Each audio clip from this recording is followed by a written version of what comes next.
Mientras la pandemia de coronavirus COVID-19 avanza, las economías mundiales se preparan para una gran recesión, pero no sería la primera. Aquí te presentamos algunas de las crisis económicas que marcaron la historia. La Gran Depresión de los 30 comenzó con el conocido crash financiero de 1929 y dio paso a la Gran Depresión durante los años 30. La llamada Gran Depresión se originó en Estados Unidos y rápidamente se extendió a casi todos los países del mundo.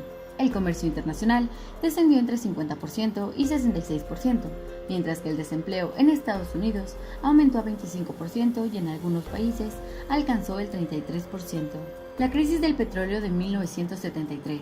La determinación del bloque árabe de la Organización de Países Exportadores de Petróleo en 1973 a llevar a cabo un embargo petrolífero a las naciones occidentales fue un acto de represalia a los países que apoyaron a Israel en la guerra de Yom Kippur. Esta medida de castigo provocó un incremento de los precios del petróleo y en consecuencia un fuerte aumento de la inflación.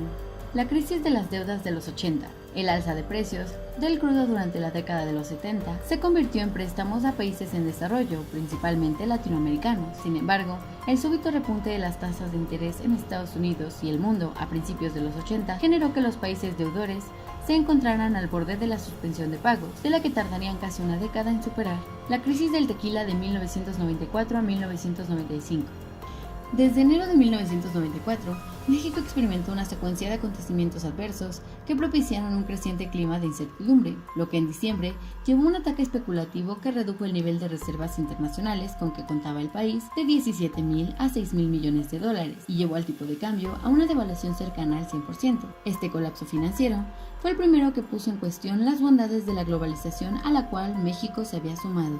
La crisis tango de 2001 a 2002. El efecto tango consistió en la posible declaración de Argentina de su incapacidad para cumplir los pagos por el servicio de la deuda y el contagio de su situación a los demás países latinoamericanos. Todo comenzó con el rumor de la incapacidad de Argentina para pagar el servicio de una deuda externa y el disparo del riesgo del país, lo que sacudió los mercados financieros internacionales.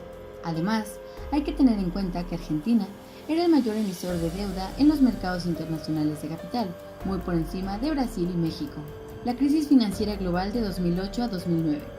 Esta ha sido una de las crisis financieras más graves y extensas desde el crash de 1929 y fue el resultado del colapso de la burbuja inmobiliaria en Estados Unidos, que provocó en 2007 la llamada crisis de las hipotecas subprime. Las autoridades económicas, desde el inicio de la crisis, optaron por diferentes soluciones: la inyección de liquidez desde los bancos centrales, la intervención y nacionalización de bancos, la ampliación de las garantías de los depósitos, la creación de fondos millonarios para la compra de activos dañados o la garantía de una deuda bancaria. Su objetivo era mantener la solvencia de las entidades financieras, restablecer la confianza entre entidades financieras, calmar las turbulencias bursátiles y tranquilizar a los depositantes de ahorros.